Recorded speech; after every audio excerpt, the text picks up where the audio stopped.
আসসালামু আলাইকুম এভরিওয়ান। আমি এখন যেখানে দাঁড়িয়ে আছি এটা হচ্ছে ঈশ্বরদী ডাল গবেষণা কেন্দ্র এবং ঈশ্বরদী কৃষি গবেষণা কেন্দ্র। ঈশ্বরদী ডাল গবেষণা কেন্দ্র মূলত হচ্ছে ঈশ্বরদীর মধ্যে সব থেকে বিখ্যাত এবং সব থেকে ফেমাস একটা জায়গা। এখানে এবং বাংলাদেশে বিভিন্ন দূর দূরান্ত থেকেও মানুষ এখানে ভিজিট করতে আসে, ভিজিট পায়। ওয়ার্ল্ড ওয়াইজ 14 সালে কি বঙ্গবন্ধু কৃষি পুরস্কার পায় হচ্ছে এই বাংলাদেশ কৃষি গবেষণা ইনস্টিটিউট। ব্যতিক্রম একটা ভিডিও বানাচ্ছি। আজকের ভিডিওটা হচ্ছে ঈশ্বরদী ডাল গবেষণা ইনস্টিটিউট নিয়ে একটা ভিডিও।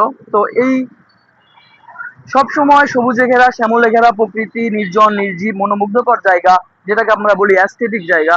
এই জায়গাটার সাথে সাথে অনেক কিছু, অনেক ফ্লেভার আছে, অনেক গাছ আছে যেগুলোকে টেস্ট করে দেখতে পারেন, খাইতে পারেন, কোনো সমস্যা নেই। কর্তৃপক্ষ বলছে আপনি খান, সমস্যা নাই, কিন্তু আপনি টেস্ট করেন এবং দেখেন যে এখানকার গুণগত। আপনি যখন এখানে আসবেন তখন মনে হবে যে আপনি একটা বাইরের কান্ট্রিতে আছেন। একটা সুন্দর দেখে একটা রেড কালারের একটা পেরে দিলাম, এটা জাকিয়ার জন্য, দিস ইজ ফর ইউ। আর আপনি যখন এখানে আসবেন তখন হচ্ছে আপনি মনে দিতে আছেন। আর এখানকার পরিবেশ, ঈশ্বরদী কৃষি গবেষণা ইনস্টিটিউটের মধ্যে যখন আপনি ঢুকবেন তখন আপনার সামনে এরকম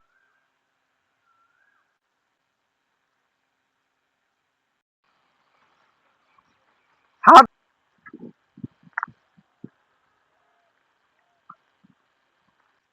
রেজিস্টার করছো। আপনি যখন ঈশ্বরদী কৃষি গবেষণা কেন্দ্রে আসবেন তখন দেখবেন হাজারো রকমের ফুলের সমারোহ, যে ফুলগুলো দেখে আপনার মন ভরে যাবে। বিভিন্ন জায়গায় দেখেন, এখানে যে দেখতে পাচ্ছেন ডাল গবেষণা কেন্দ্র বিআর। আরেকটা মজার ব্যাপার, আপনি যখন এখানে আসবেন দেখবেন হাজারো প্রজাতির জামরুল গাছগুলো আছে। এখানে জামরুল গাছ মানে একটার পর একটা, একটার পর একটা, এত পরিমাণ ধরে আছে যে আপনি এখানে আসলে দেখেন নিচে পড়ে আছে, আপনি বাংলাদেশে আছেন, নিচে পড়ে আছে ফল, অথচ এখানে খাওয়ার কেউ নাই। ঠিক আছে, মানে এমন একটা পরিবেশ যেখানে আপনি দেখেন জামরুল নর্মালি যদি আমি আপনাকে দেখাই, দেখেন আমি আপনাকে নর্মালি দেখাচ্ছি, একদম পিওর। দেখেন জামরুলটা দেখেন, একদম পিওর একটা জামরুল, একদম বড় একটা সাইজের জামরুল, কিন্তু এটা কিন্তু পড়ে আছে নিচে হিউজ পরিমাণ। যদি দেখাও, হিউজ পরিমাণে পারবেন। এবং চোখের সামনে দেখবেন যে বাইরের দেশে যেমন পড়ে থাকে, খাওয়ার মানুষ থাকে না, তো এখানেও একদম সেম সেম সেম একটা ভাইব পাবেন যখন আপনি শুধু কৃষি গবেষণা ইনস্টিটিউটের মধ্যে ঢুকবেন। তো এটাই হচ্ছে একটা মজার বিষয়। আপনারা যারা দূর থেকে ভিডিও দেখেন বা আমার ভিডিওগুলো দেখেন তারা আসতে পারেন ঈশ্বরদী কৃষি গবেষণা ইনস্টিটিউট। আর আপনারা সবাই জানেন 1986 সালে স্বর্ণপদক পায় এবং 2024 সালে শেষ বঙ্গবন্ধু পুরস্কার পায় আমাদের ঈশ্বরদী কৃষি গবেষণা ইনস্টিটিউট বা ডাল গবেষণা কেন্দ্র, যৌথ প্রযোজনায়, যেটা আপনি বলেন, আমরা যেটা জানি। তো এই হচ্ছে বিষয়। তো আমরা আরো ঘুরে ঘুরে দেখা স্টার্ট করছো, আবার স্টার্ট। কৃষি গবেষণার পাশাপাশি পারমাণবিক যে গবেষণা, এটা এটার সাথে যোগ হয় হচ্ছে 1991 সালে। এই ইনফরমেশনটা আপনাদের জেনে রাখা উচিত। সেটা হচ্ছে আমি এখন যে জায়গাটার সামনে দাঁড়িয়ে আছি, যে ভবন, ছাত্রীনিবাস, আবাসিক এলাকা, সাধারণের জন্য প্রবেশ নিষেধ, এমন একটা জায়গাতে আমি আসছি। এটা হচ্ছে সেই জায়গা, মানে এখানে হচ্ছে ছাত্রীনিবাস, এইদিকে হচ্ছে ছাত্রীনিবাস। আমি যখন ইউনিভার্সিটিতে পড়ছিলাম তখন হচ্ছে দেখা যাচ্ছে বিজয় সড়কের অন্য সাইডে ছিল ছাত্রীনিবাস গুলা ছিল, যেখানে হচ্ছে প্রবেশ সবার জন্য সবার জন্য প্রবেশের একটা ব্যবস্থা ছিল, সবাই চাইলেই যেতে পারতো। কিন্তু এই জায়গায় আমরা যেতে পারবো, আমি পারবো না, জাকির হাসান পারবে। কিন্তু আমার ইচ্ছা হচ্ছে, মানে আমি একটু যাই। যাওয়া যাবে জাকির হাসান?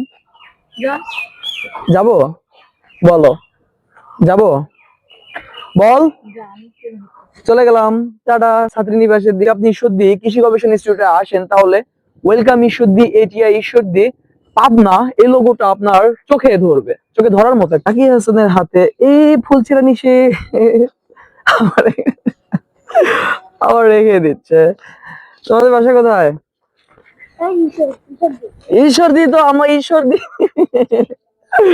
ঈশ্বরদী ভাষা, ঈশ্বরদী ভাষা, তোমার ঈশ্বরদী ভাষা শেরশাহ রোড। তাহলে ঈশ্বরদী বলছিল ইউনিক একটা জায়গায় ভিজিট করার। ভিজিট হয়ে গেল, ঘোরা হয়ে গেল, আপনাদেরকে দেখালাম সুন্দর পরিবেশ। ঈশ্বরদী কৃষি গবেষণা ইনস্টিটিউট, ঈশ্বরদী ইক্ষু গবেষণা ইনস্টিটিউট হচ্ছে তার পাশেই ছিল। ভালো লাগার মতো পরিবেশ হয়েছে। এটা 1991 সালে। তো আমি এখন বের হয়ে যাচ্ছি ঈশ্বরদী কৃষি গবেষণা ইনস্টিটিউট থেকে, আমি এবং জে হাসান। তো দেখা হবে নেক্সট কোনো ভিডিওতে। আমরা চলে যাচ্ছি, we live in this area. আল্লাহ হাফেজ, টাটা, বাই বাই। আজকে